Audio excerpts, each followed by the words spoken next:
Dieu! On est le samedi 25 novembre. Guys!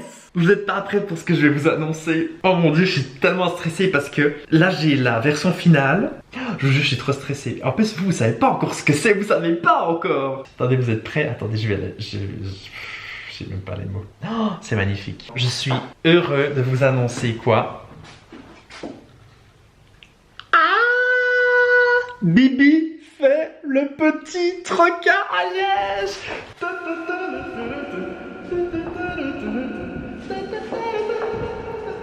Oh, mon ordinateur est dégueulasse, désolé, mais oh, regardez-moi cette affiche.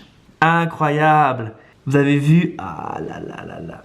Donc voilà, je serai en concert le 3 février 2024 au Petit Trocas à Liège. Je suis tellement content. Donc ça, c'est un visuel en fait qui se retrouvera dans l'album, dans le booklet. Donc voilà, vous avez une petite exclue en avant, première. Donc vous voyez, on est clairement sur le thème du cirque, hein, jusqu'au bout. Ça fait méga longtemps que je travaille pour faire un show intime.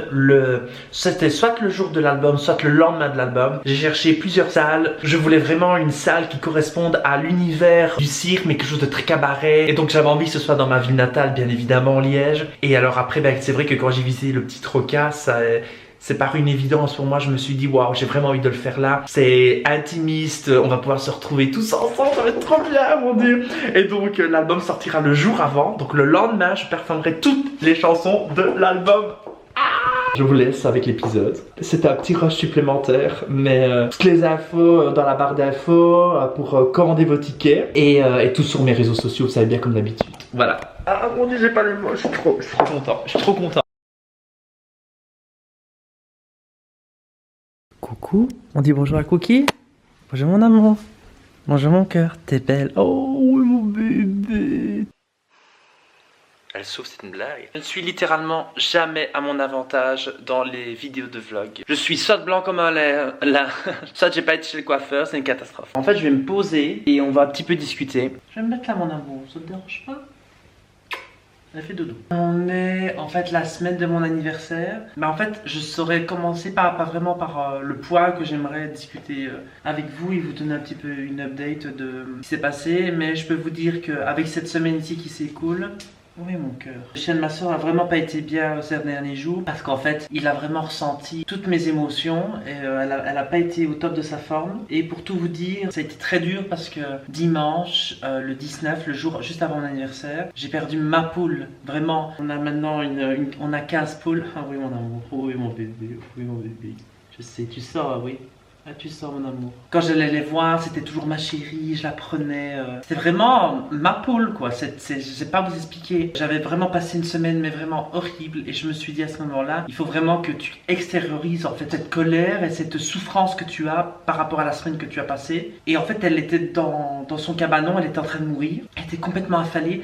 Je l'ai pris, je l'ai mise contre moi, je suis allée dans la cabane et je me suis mis à sangloter et j'ai pleuré d'un bon coup. Et je lui ai dit maintenant tu peux t'en aller, je sais que tu as pris toute ma souffrance, maintenant je veux que tu meurs en paix. Je l'ai reposée dans son cabanon et elle est morte dans la soirée. Et ça a été vraiment dur. Mais je me suis dit en fait j'ai été sauvée par les animaux qui sont autour de moi. Et on a perdu encore une autre poule qui était déjà pas très bien avant. Donc bon j'avoue, quand on dit que les animaux ressentent de manière complètement décuplée nos émotions, nos sentiments, justement je suis une éponge à émotions et parce que je suis empathique. Donc je me suis dit ok, en fait ok essaye, mais non impossible, il fallait que j'extériorise ce que j'avais en moi et j'ai bien fait parce qu'en fait sinon la situation aurait été encore bien pire que ça sur un point de vue émotionnel et physique. Donc je pense avoir pris la sage décision en tout cas de l'avoir fait à ce moment-là. Alors est-ce que je peux vous expliquer ce qui s'est passé? Non, je peux pas encore vous expliquer. J'espère pouvoir vous expliquer un jour, mais on va dire que c'est quelque chose qui est complètement en dehors de ma volonté. Je me suis retrouvé en fait face à une situation que je gérais depuis trop longtemps et qu'il fallait qu'elle s'arrête. Et voilà, cette situation maintenant est finie. Malheureusement, il y a des personnes sur cette terre qui sont malhonnêtes,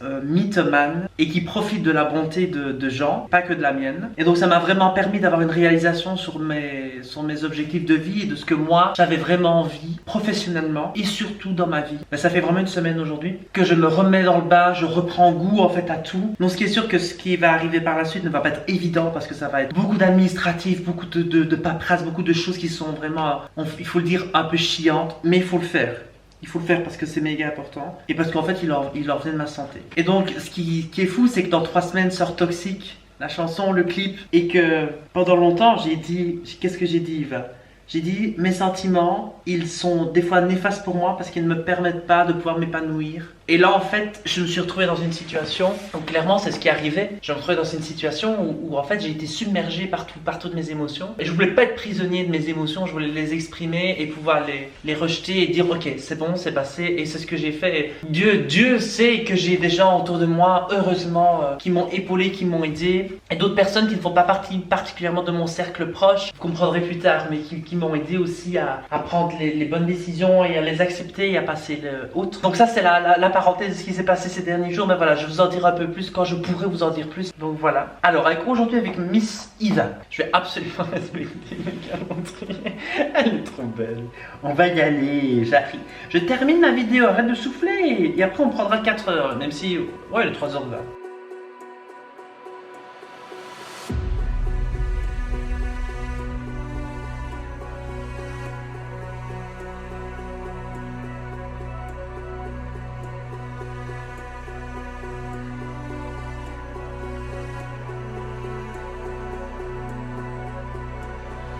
Où on en était? Par rapport à l'écriture de l'album, après la chanson, en fait, Butterfly Effect, on écrit donc la 3e chanson qui est This Is My Dance Floor.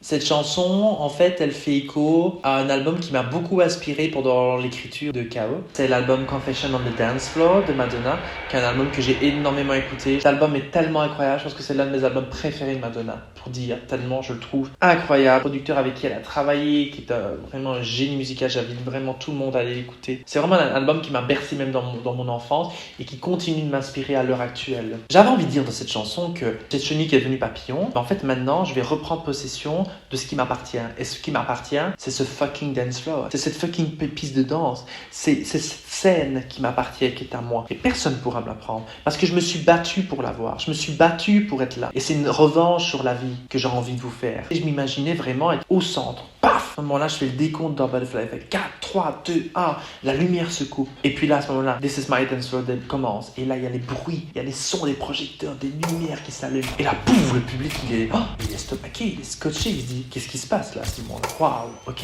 Là, il rigole plus, le mec. Vous savez, je mets au défi quiconque de me surpasser. Quiconque osera se mettre sur mon passage, osera me défier. Soyez prêts parce que moi, je suis pas là pour rigoler.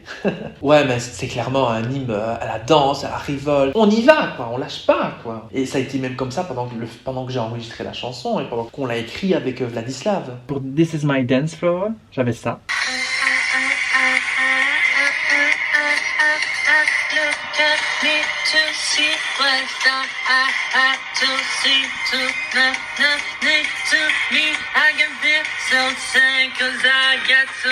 Vous voyez, et alors maintenant c'est devenu ha ha ha ha, this is my revenge for the eternity. Là en fait je vais faire ce qu'on appelle une top line. On a écrit en fait déjà toute l'instru. Là je vais vraiment faire du yaourt guys. Ok, on est parti.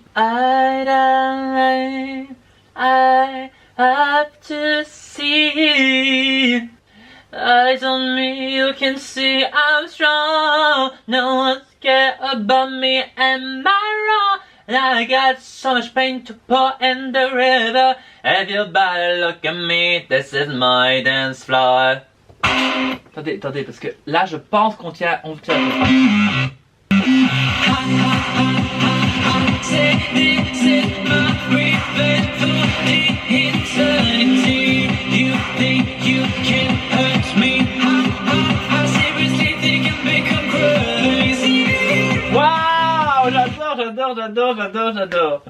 J'adore.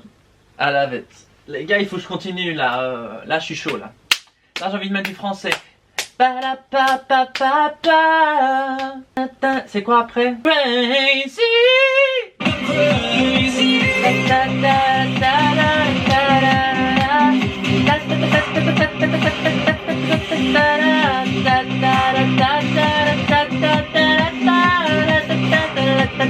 This is my dance floor.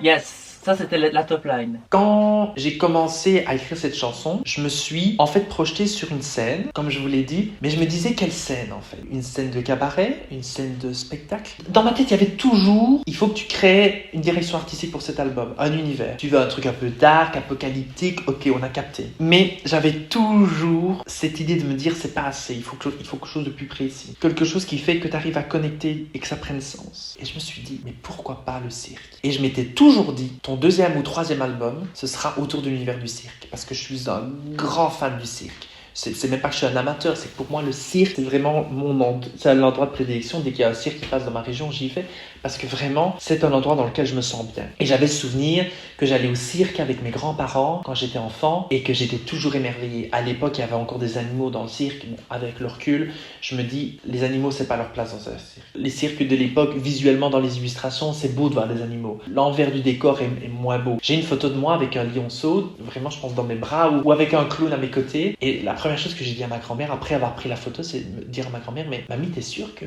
le lionceau, parce qu'il m'avait l'air un peu, voilà. Et elle m'a dit, non, te tracasse pas, gamin.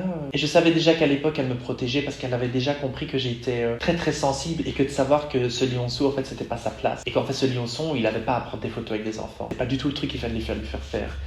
Et je me dis déjà à cette époque-là, on me protégeait en fait. Pour moi, à ce moment-là, This is my dance floor, en fait, j'étais là en train de me dire, mais en fait, oui, en fait, t'es au centre de ce cirque, le public est ébahi, le public a envie de ce truc entertainment et que tu leur en donnes. Et c'est pour ça que j'ai commencé à élaborer tout le processus de l'album autour du cirque. Chaque chanson, c'est pas vraiment un chapitre d'un livre. Sur un point de vue, oui, figuré, oui, mais par rapport au thème du cirque, en fait, c'est chaque tableau d'un spectacle du cirque. Et c'est comme ça que tu vas fasciner l'album. C'est comme un tableau, c'est les jongleurs, un tableau, c'est l'acrobate, un tableau, c'est les clowns, un tableau, c'est ci, un tableau, c'est ça. Et c'est comme ça que tu vas façonner et que tu vas créer l'identité visuelle de l'album. Et là, je me suis dit, c'est bon, j'ai le filon. Et en plus, j'avais envie de le faire depuis longtemps. Donc, j'ai vu que tu m'avais mis sur le côté, tu vas me le mettre maintenant.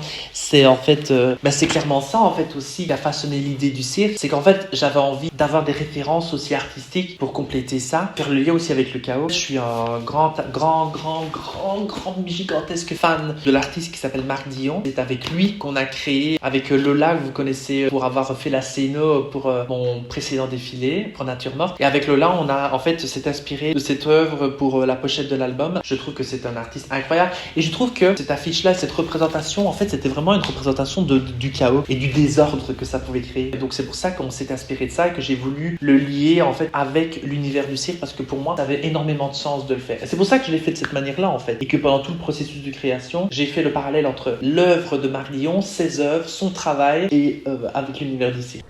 Sorry.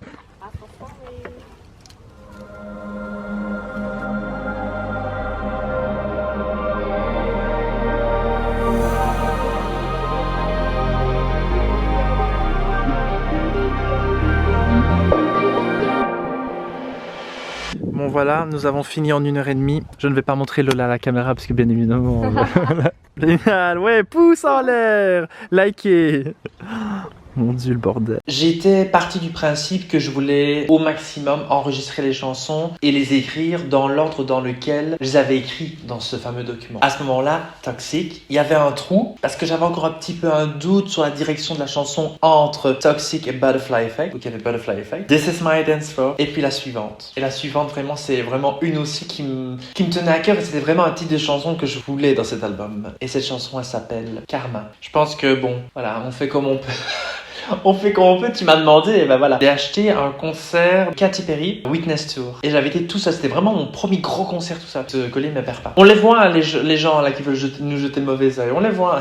Faut se méfier d'eux, honnêtement. Vladislav, il a toujours été, et il l'est encore, hein. Quand je lui parle d'idées, etc., il est toujours surpris. Il me dit, mais en fait, tu pars d'un truc. En fait, je pense que c'est ça aussi la force de ce projet, c'est que d'une thématique, d'une histoire, j'ai voulu avoir plusieurs sonorités et exploiter ça de plein de manières différentes pour avoir justement des propositions musicales qui sont différentes et qui sont uniques et que quand on écoute les chansons on se dise ah ça c'est Karma, ça c'est This is my dance floor, ça c'est Butterfly Effect. Qu'on garde cet univers, cette sphère très pop music, dark pop ou non, que en tout cas chaque chanson soit singulière. Pour moi le Karma c'est une thématique que j'aborde assez régulièrement parce qu'en fait je pense que les gens ne mesurent pas le pouvoir du karma et au-delà de la sphère de la manière dont les gens l'entendent dans la vie quotidienne, tu vas voir le karma, etc. C'est beaucoup plus profond que ça dans la religion où ou même dans la culture bouddhiste, il faut se renseigner sur le karma et l'importance qu'a le karma. J'avais envie de dire, ok, vous avez envie d'être des pécheurs, vous avez envie d'être des haineux, des rageux. Ben, regardez, moi je suis à la porte du paradis et la porte de l'enfer elle est juste à côté. Mais vous savez, il n'y a pas d'aller-retour, hein. Quand vous y êtes, c'est trop tard. Et j'ai voulu un petit peu rire aussi de ça, du fait de tous ces gens qui pêchent et qui sont tout le temps dans « Ah oui, mais toi, t'as vu, t'as fait ça, alors qu'ils sont pires que vous. Au contraire, vous avez une trajectoire, vous essayez de vous y tenir, mais eux, ils respectent rien. Et j'ai voulu, entre guillemets, rire un peu de ça. Et puis, c'était une chanson aussi d'un peu de dire « Moi, je peux être le porte-parole de quelque chose et de dire, bah voilà, moi, j'ai subi ça, et regardez là où j'en suis. » C'est qui a subi le karma? C'est vous, c'est moi? Pourtant, c'est vous qui disiez que j'étais dans le péché par rapport à ce que j'étais. C'est qui subit tout ce qu'il doit subir dans sa vie? C'est vous ou moi? C'est vous. C'est l'effet du karma. Ouais, clairement, c'est une réhabilitation. C'est le terme, c'est une réhabilitation pour toutes ces victimes qui subissent ces discriminations, ces injures, ces choses tellement profondément dégueulasses que les gens veulent mettre en place. J'ai voulu mettre des sonorités différentes, je l'ai dit, mais pour moi mettre des sonorités orientales au début de cette chanson, ce chant assez mystique, c'est parce que justement c'est ce que moi ça m'inspirait par ce karma, cet envoûtement que je pouvais avoir. Je pourrais peut-être avoir un nez. Oh putain, j'ai failli le faire tomber. On est le 8 novembre 2022, tout bêtement. Je vais vous mettre comme ça vous voyez un petit peu, mais vous voyez. Et là, apparemment, j'ai une idée le 22 décembre 2021.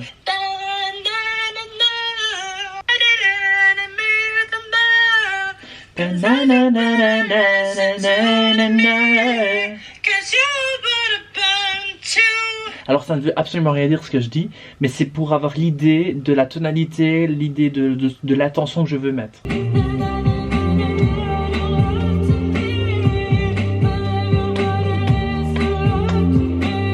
Voilà ce que j'ai écrit. Vous voyez, il n'y a rien, quoi. C'est littéralement nothing. 1, 2, 3, 4, 5 pistes, mais c'est vraiment brouillon, quoi. Je vais faire écouter.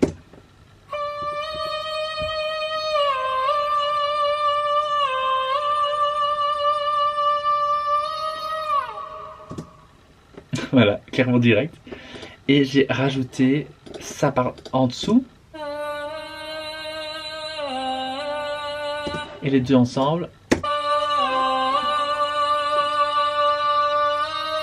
Plein de gens qui ne le savent pas, mais je vous l'ai dit tous les deux tout à l'heure, je vous ai montré une piste de l'album. Rien que des fois pour faire un instrumental, donc juste la musique, on peut avoir jusqu'à 30 pistes. C'est gigantesque. Plus mes voix, on peut avoir surtout, moi si je fais beaucoup de layering, donc par exemple je fais plusieurs voix de plusieurs tonalités que je mets ensemble pour avoir des couches et que ce soit plus harmonieux, on peut avoir facilement 60 pistes. C'est gigantesque, c'est énormissime. C'est pour ça qu'on fait le master de la musique. Comme ça, après, quand je fais moi l'enregistrement, j'ai plus que la piste de la musique qui est déjà prête. Et puis après, il faut faire le mix de ma voix avec la musique. On a 60 pistes et on se retrouve avec des bazars. C'est gigantesque. Vraiment, c'est gigantesque. Quand on a eu fini de composer Karma, là, on a commencé à se rendre compte que, en fait, j'avais divisé l'album comme un spectacle avec une introduction, une interlude entre les deux. Donc, l'interlude qui correspond en fait à l'entracte du spectacle. Et donc juste après l'intro et avant l'interlude, donc il y a la première partie de ce spectacle et puis il y a la deuxième partie qui se retrouve juste après l'interlude. Mais juste avant l'entracte, qu'est-ce qu'il y a? Il y a encore une chanson que je vous ai dit tout à l'heure qu'on n'avait pas écrite, qui est juste après Toxic de la tracklist. Et cette chanson au départ je voulais l'appeler You Drive Me Crazy, qui est une référence à une chanson de Britney. You drive me crazy, I just can't see, I'm so excited, I am to be crazy. You Drive Me Crazy, mais en fait je me rends moi-même fou, c'est ce reflet-là, en fait, c'est mon alter ego qui me rend complètement fou. Et c'est de ça que je voulais parler. Mais en fait, quand on a commencé à construire la chanson, je me suis dit, j'ai peut-être envie d'un clin d'œil un peu moins direct. C'est un petit peu trop brutal. Mais j'ai quand même gardé le You drive me crazy, baby. Mais je l'ai remodulé. Et en fait, finalement, il fallait un titre à cette chanson. Et puis, je me suis dit, en fait, tu pourrais mettre un titre qui a un rapport avec un univers. Et j'ai choisi d'appeler cette chanson Cyberpunk. Parce que justement, c'était vraiment un terme qui correspondait à l'univers que j'avais envie d'implanter dans la chanson. Pour ceux qui ne savent pas ce que c'est cyberpunk, c'est en fait un lien avec la cybernétique et le punk. En fait, c'est un petit peu comme une vision de notre avenir, mais qui est extrêmement connectée et qui est très avancée au niveau technologique. Et donc en fait, cyberpunk, on peut souvent retrouver ça aussi dans l'univers du jeu vidéo. Et je me suis imaginé comme ça sur une moto, sortant de la prison juste après Toxic, dans un univers complètement comme ça dark, et je roule comme un malade et je sais pas où la vie m'emmène. je suis dans une phase d'autodestruction, de rage, de colère. Et en fait, je trouve que c'était vraiment un terme qui correspondait bien à l'univers dans lequel j'avais envie d'implanter la chanson à ce moment-là. Parce qu'en fait, ça faisait ça, je sortais de cette prison, je défonce les murs et j'y vais quoi avec ma moto. Et puis, en fait, je suis un peu ce personnage virtuel en fait de ce jeu vidéo. J'essaie de jouer pour en fait me sortir de là, en fait, justement pour avoir mon renouveau dans La chenille qui devient le papillon avec Butterfly Effect. En lien avec ça, un petit fun fact, c'est qu'au début de la chanson Cyberpunk, il y a 3 sons qu'on a mixés ensemble. Il y a le son d'une machine à coudre, le moteur d'une machine à coudre qui démarre. Vous avez le bruit d'un VHS qu'on met dans un appareil, dans une cassette. Et vous avez aussi le bruit d'un moteur d'une moto. Et les 3 ensemble, ça fait vraiment le... Puis après, vous avez... Donc aujourd'hui, we are going to listen to presque la version finale d'une chanson. On va l'écouter et on va voir si on twerk ou si on ne twerk pas.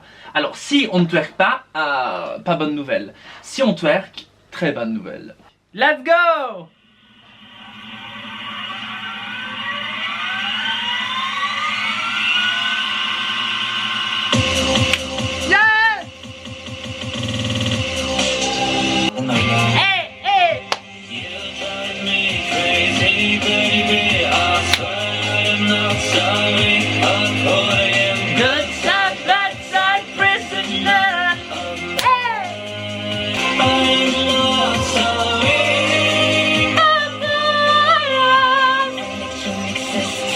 What the hell is that?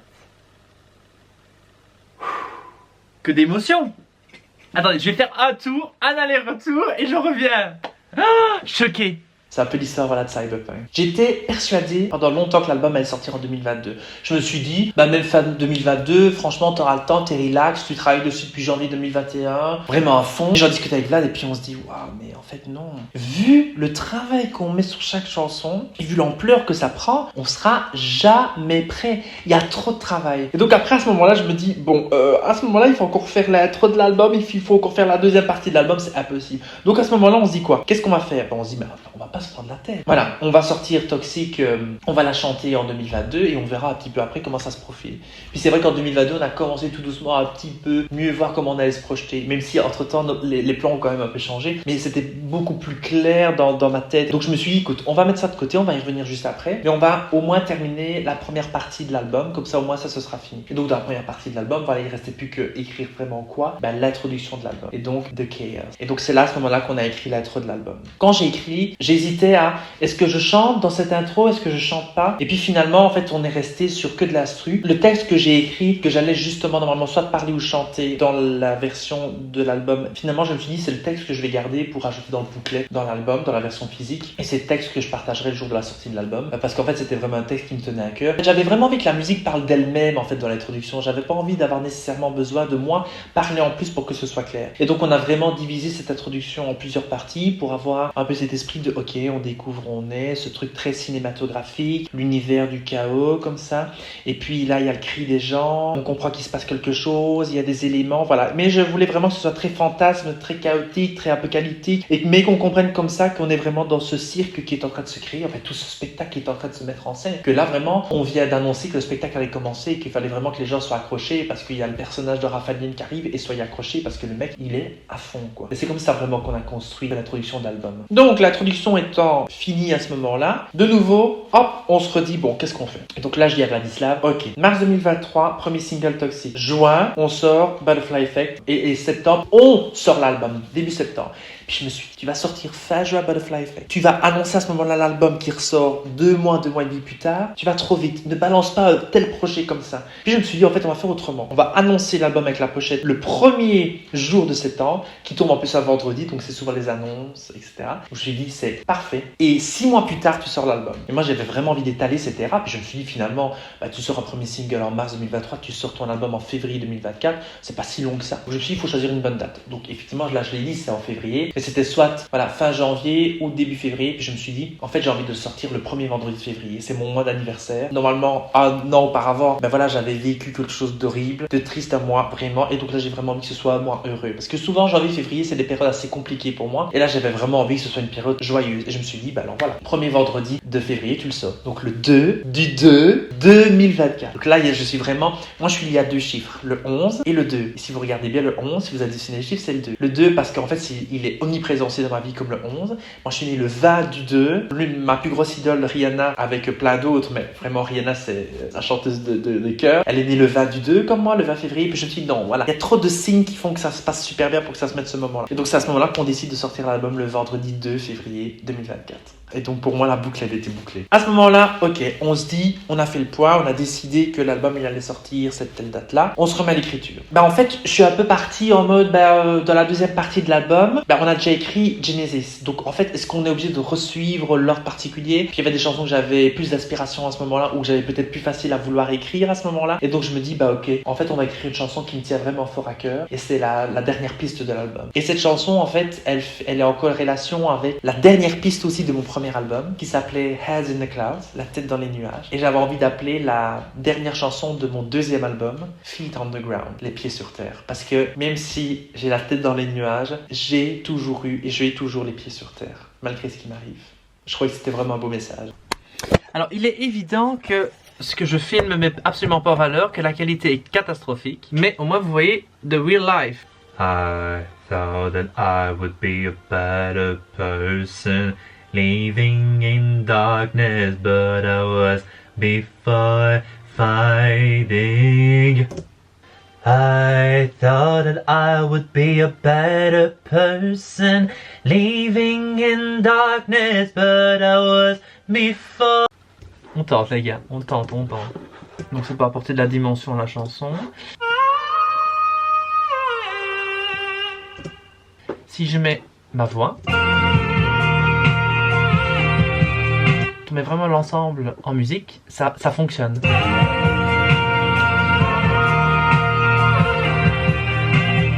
Parce qu'en fait, la superposition des couches avec ce ton là qui est au-dessus, qui est un peu en décalé, ça fonctionne en fait. Et ça apporte un champ de vision beaucoup plus large. Et on a ce son là qui sort et on se dit waouh, ça sort d'où ça? Et quand on met avec la voix, le deuxième. Mentalement, je me suis toujours boosté à me dire, allez, reste les pieds sur terre, n'écoute pas ce que les gens te disent autour de toi, tu dois rester focus sur tes objectifs, mais des fois, c'est dur de garder pied quand tu vis des choses si graves, si dures, et c'est pour ça que souvent, je le dis à mon entourage, j'ai des jambes très lourdes en ce moment, parce qu'en fait, je suis accablé des fois par plein de choses, et je sens, j'ai mes jambes d'une lourdeur, et je me dis, non, en fait, c'est ça que tu dois dire dans Feet on the Ground, tu dois dire que malgré les vents et marées que tu traverses, tu dois rester focus, et tu dois rester concentré, tu dois pas perdre pied, tu dois déjouer ce que la société, le patriarcat t'impose par rapport au code de la société et à ce que tu es. Tu dois continuer à combattre et tu dois pas écouter les autres. Reste avec tes valeurs, avec ce qu'on t'a inculqué. Et c'est comme ça qu'en fait on a commencé l'écriture de Feet on the Ground en réalité. Je voulais que ce soit un peu la fin de la bataille de Skao puisque c'est la dernière piste de l'album. Là, je suis enfin libre en fait. J'ai compris en fait tous les questionnements qu'il y avait par rapport à Skao. Et donc là enfin le chapitre est clos par rapport à ça. Voilà, je vous l'ai dit, c'est la troisième fois que je le dis, mais c'est la boucle qui est bouclée. Clairement. Mais ça, c'est un truc vraiment qui pour moi était important et que je l'ai pas encore dit. Mais j'avais vraiment envie de faire deux choses dans cet album. C'était vraiment d'avoir de vrais instruments, d'avoir vraiment ce piano, ce violon, cette batterie, cette guitare, qu'on les retrouve, qu'on les sente, qu'on sente que ça a été enregistré, que c'est pas juste des petits trucs qu'on prend, des petits éléments qu'on a pris électroniquement et qu'on a rajouté. Non, je voulais vraiment qu'on sente les vrais instruments. Je voulais qu'on sente que je m'étais posé au piano pour composer, que j'avais donné ça à Vladislav. Voilà, je voulais qu'on sente tout ça.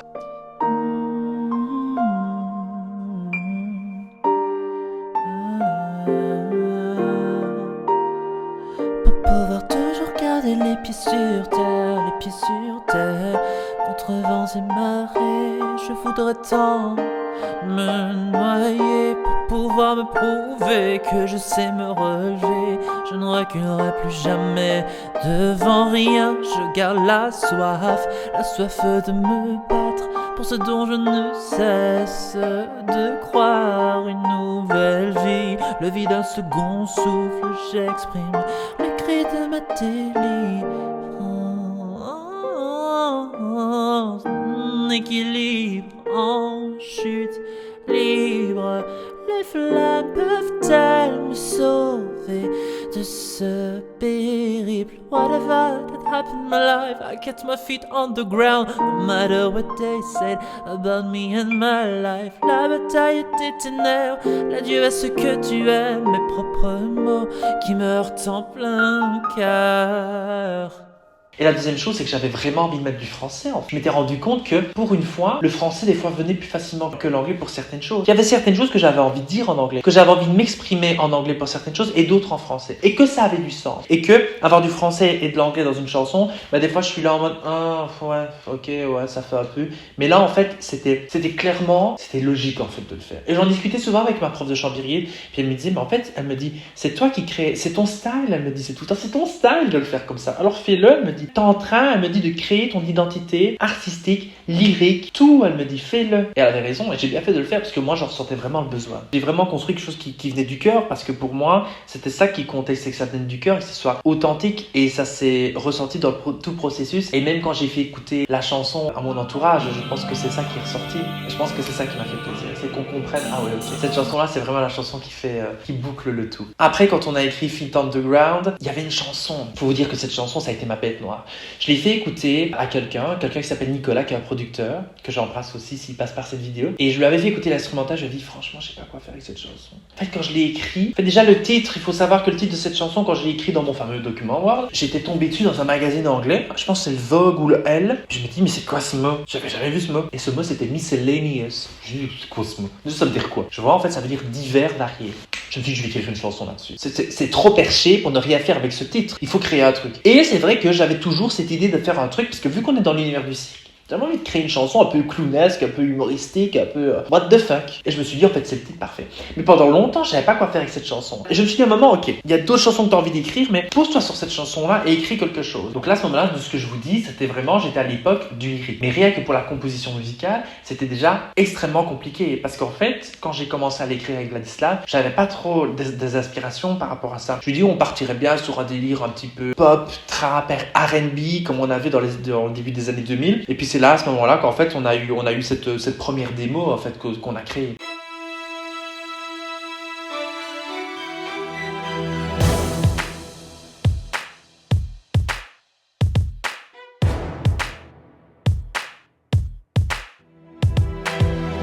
Ok, ça me rappelait ce que moi j'écoutais, des chansons sur lesquelles je dansais quand j'étais gamin. Mais en fait, c'était pas du tout ce que je voulais dans l'album.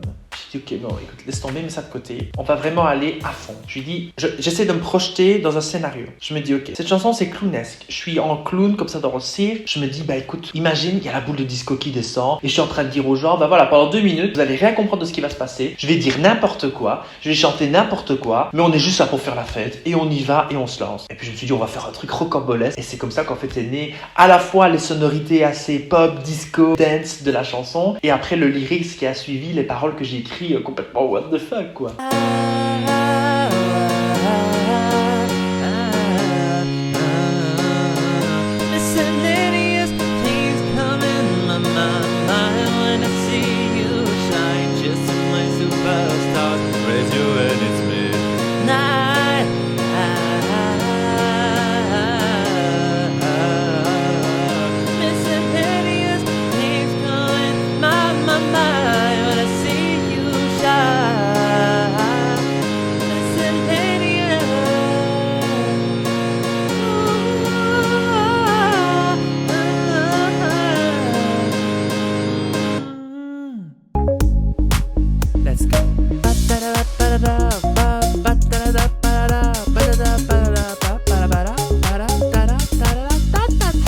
Il y a vraiment une euphorie comme ça quand on entend la chanson. Quand ma maman a écouté la chanson, elle m'a dit, ça c'est le tube de l'été prochain. Elle m'a dit, été 2024, elle me dit, il faut que tu la sortes en single cette chanson. Tout le monde va danser dessus. J'avoue, j'ai envoyé un peu, on est très dans la chanson, très marketing, commercial, etc. Mais j'ai vraiment envoyé tout dans le cliché parce que c'était vraiment le but. J'avais envie d'envoyer le cliché. J'avais envie que les gens comprennent quelles étaient mes intentions par rapport à cette chanson. Et aussi, bon, voilà, je prends beaucoup de fun, je fais beaucoup des clins d'œil, etc.